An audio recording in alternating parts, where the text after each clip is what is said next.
పరిశుద్ధులుగా ఉండాల్సిన మనము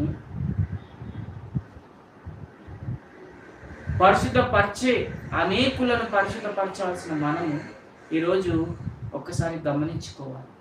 ఏ స్థితిలో ఉన్నాం మనం, ఎక్కడ ఉంటున్నాం మనం.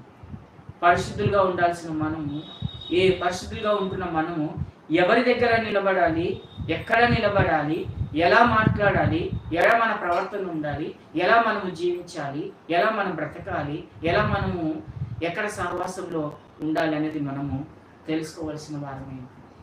సంఘము మనం కదా, సంఘము మనము. సంఘం అంటే ఏంటి? పరిశుద్ధ స్థలం. సంఘం అంటే పరిశుద్ధ స్థలం. ఆ సంఘంలో ఉంటున్న వారు పరిశుద్ధపరచబడినవారు. ఈరోజు మనము పిలువబడుతున్నాం, పరిశుద్ధులుగా పిలువబడుతున్నాం.